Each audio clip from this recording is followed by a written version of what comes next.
Muy buenas noches, amada familia.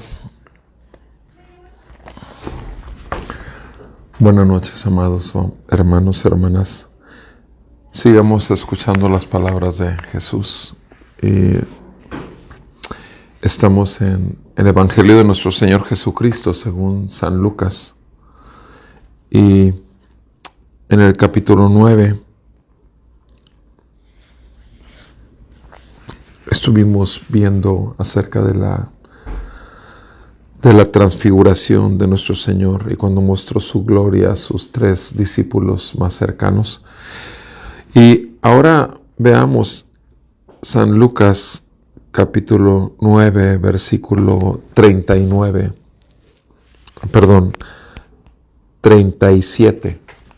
Lucas 9, 37 dice así la palabra del Señor. Aconteció que al día siguiente, cuando bajaron del monte, una gran multitud les salió al encuentro. Y he aquí, un hombre de la multitud gritó diciendo: Maestro, te suplico que veas a mi hijo, pues es el único que tengo. Y sucede que un espíritu se apodera de él, y de repente da gritos, y el espíritu le hace caer con convulsiones, echando espumarajos y magullándole. A duras penas se aparta de él. Entonces rogué a tus discípulos que lo echaran fuera, y no pudieron. Respondiendo Jesús dijo: Oh generación incrédula y perversa, ¿hasta cuándo he de estar con ustedes y les he de soportar? Trae acá a tu hijo. Cuando éste se acercaba, el demonio lo derribó y lo hizo caer en convulsiones. Pero Jesús reprendió al espíritu inmundo y sanó al muchacho y se lo devolvió a su padre. Y todos estaban admirados de la grandeza de Dios. Amén. Pues, amado Padre, te damos gracias porque eres grande, todopoderoso, pero por encima de todo eres santo, santo, santo. Y nosotros somos igual que esta generación que nuestro Señor Jesucristo habló, generación incrédula y perversa. Padre, cuántas veces nuestras acciones, nuestras palabras muestran un corazón incrédulo o un corazón engañado. Pero Padre, gracias por tu misericordia que es nueva cada mañana. Gracias que tu fidelidad la podemos ver cada noche. Gracias por Jesucristo que vino a salvar a pecadores como nosotros y nos dio vida en Él. Por su vida, por su muerte y su resurrección es que podemos hablar libremente contigo. Declaramos, Señor, que tú eres grande y eres el Todopoderoso. Ayúdanos a reconocerlo y a vivir en tu poder y no en el nuestro, en el nombre de Cristo Jesús. Sea tu bendición para tu pueblo, mis hermanos, hermanas que están escuchando tu voz en tu palabra. Háblanos, Señor, y por tu Santo Espíritu, ilumina nuestro entendimiento con tu palabra. Te lo pedimos en el nombre de Jesús. Amén y amén. Dice, cuando bajaron del monte, o sea, acaba de pasar esto del monte, la transfiguración. Al día siguiente, cuando bajaron del monte, una gran multitud les salió al encuentro. Ahora, ¿qué es lo que vimos en ese monte? En ese monte vemos a sus 3 discípulos más cercanos, cómo se durmieron cuando nuestro Señor Jesús se transfiguró delante de ellos. Y ahora bajan del monte, gran multitud les sale al encuentro. Y un hombre de la multitud, versículo 38, le dice: Maestro, te suplico que veas a mi hijo, pues es el único que tengo. Te suplico que veas a mi hijo, pues es el único que tengo. Ahora, si te fijas bien en las palabras de este padre, hay 2 lados de la oración o de esta súplica que hace o de este llamado desesperado que hace a Jesús. Y se parece a tu llamado y al mío también. Por un lado es una súplica, por un lado es un ruego. Y el ruego o súplica conlleva un sentido de no merecer ser escuchado ni pedir. Eso es lo que conlleva una súplica o ruego. Es algo que es de muy, muy abajo hacia alguien muy, muy, muy arriba. Pero por otro lado lleva un elemento de manipulación, como tus oraciones y mis oraciones a veces. No nos damos cuenta, pero este hombre, te suplico que veas, pues es el único que tengo. Pues es el único que tengo. Ya darle eso, agregarle eso a la oración, pues es el único que tengo, es casi hacerle a Jesús ver que tiene la obligación de atender a mi súplica, porque es el único. Mis amados, necesitamos entender que si algo merecemos es el infierno, si algo merecemos diariamente es no ser escuchados por el Señor. Pero el Señor nos va a escuchar, ¿cierto? ¿Por qué? Porque Él es misericordioso, por eso.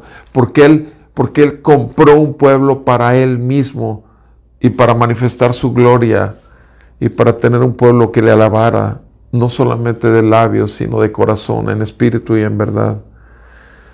Pero tenemos que tener cuidado y no llegar como este hombre que se ve por un lado una súplica, pero por otro lado se ve un elemento de Jesús, estás obligado, es mi único hijo, es mi único. Es importante observar estos pequeños detalles que nos enseñan mucho. Recordemos que Él es el Maestro, nosotros los discípulos. Y sucede, sigue el Padre en su solicitud a Jesús, y sucede que un espíritu se apodera de Él y de repente da gritos, y el espíritu le hace caer en convulsiones, echando espumarajos y magullándole. A duras penas se aparta de Él. Entonces tenemos un cuadro típico de epilepsia. Un cuadro típico de epilepsia. Estoy hablando como médico, por supuesto, pero en este caso, eso mismo, una persona que tú la ves caer a un lado en un lugar público, no dices tú ahorita, es un espíritu. Tú dices, es una crisis epiléptica, pero sin embargo, el Padre así lo identifica como un espíritu. Ahora, déjame decirte algo. Si es una enfermedad o es un espíritu lo que está ocurriendo con el Hijo, la solución es la misma. Solo Jesús puede sanar. Solo Jesús puede liberar. La solución es la misma, solo la misericordia de Dios. Versículo 40, entonces rogué a tus discípulos. Te fijas, por un lado a Jesús está suplicándole y dice a tus discípulos, yo les rogué a tus discípulos que lo echaran fuera y no pudieron. Te fijas, es un padre que ya hizo un ruego anteriormente a sus discípulos. Otra vez enfatizo, ¿cómo es que un hombre en necesidad, tú y yo, cuando estamos en necesidad, podemos llegar con súplicas, rogativas, peticiones, oraciones, acciones de gracias? No vamos a venir ordenándole a Jesús, ordenándole al Espíritu de Jesús que vive y reina para siempre. No vamos a obligarlo, a forzarlo y tampoco manipularlo. Pero sus discípulos, dicen, no pudieron echarlo fuera. ¿Cuántas veces tú y yo hemos sido vistos como enviados de Dios, como instrumentos de Dios, y se nos ha pedido o un consejo, o se nos ha pedido que oremos por alguien, y no sale nada, no pasa nada? O sea, obviamente algunas veces oramos por alguien y te lo dicen después, el día que oraste se acabó la situación que tenía en mi contra. El día que oraste sucedió que esto, o sea, fue tan marcado que Dios te usó. Y obviamente uno puede empezar a creer, wow. Pero uno lo que tiene que hacer inmediatamente es decir gracias a Dios que pudiste ver apacentada tu ansiedad, tu angustia. No nos olvidemos, amados, que como instrumentos de Dios, Dios nos puede usar. Ciertamente hay muchos que no creen en que Dios pueda sanar, en que Dios puede echar fuera demonios, ciertamente. Pero ¿quiénes somos nosotros para limitar a Dios en su poder? Obviamente vemos una necesidad y alguien pide, de nosotros debemos de hacer y orar y clamar. Un paciente hoy en la tarde solo me habló para eso, me habló nada más para que orara por él y obviamente estoy dispuesto a orar por él, aunque sea un paciente, yo oro por él. Si él me pide oración, ¿por qué no? Yo no voy a ser el que va a traer la solución. Qué bueno que me pide, porque que me pide que ore por él al Padre en el nombre de Jesús, porque sabe que es Dios el que le tiene que resolver la situación, no yo. Jesús, cuando el Padre dice, yo ya le rogué a tus discípulos y no pudieron, respondiendo Jesús, ¿qué dice? Generación incrédula y perversa. Ahora, ¿a quién se refiere Jesús cuando dice generación incrédula y perversa? ¿Se refiere al Padre? ¿O se refiere a sus discípulos? Generación incrédula y perversa. Bueno, aquí no lo está diciendo, pero está diciendo que hay incredulidad. Y ciertamente todos sus discípulos al final, cuando Jesucristo resucitó, creyeron que estaban viendo un fantasma, a pesar de que una y otra vez les dijo que era necesario que el Hijo del Hombre sufriera, muriera y resucitaría al tercer día. A pesar de escucharlo una y otra vez, sin embargo no lo creyeron. Porque cuando lo vieron vivo, resucitado, pensaron todos que era un fantasma. No solamente Tomás, que no creyó, todos. Sí, eso dicen los evangelios, nos dicen claramente que todos. Mayormente en Marcos lo podemos ver, en Lucas también. ¿Hasta cuándo he de estar con ustedes y les he de soportar? Cuando cuando Jesús se acercaba al muchacho, el demonio lo derribó. Entonces aquí nos dice el demonio. Entonces vemos aquí ya si la escritura dice, y sobre todo que es un doctor el que lo está escribiendo, Lucas. Estamos viendo que Lucas, por el discernimiento, lo ve como un demonio. El demonio lo derribó y lo hizo caer en convulsiones. Pero Jesús reprendió al espíritu inmundo y sanó al muchacho y se lo devolvió a su padre. Jesús reprendió al espíritu inmundo y sanó al muchacho y se lo devolvió a su padre. Jesús reprendió, Jesús sanó y Jesús devolvió al muchacho. Tú y yo nos encontramos con un demonio o con una persona con manifiesto demonio. ¿Reprendemos al demonio? No, no somos Jesús. Pero es que lo voy a hacer en el nombre de Jesús. Bueno, en todo caso, ¿por qué mejor no que Jesús orar, que Jesús reprenda a Satanás y la obra de Satanás en esta persona?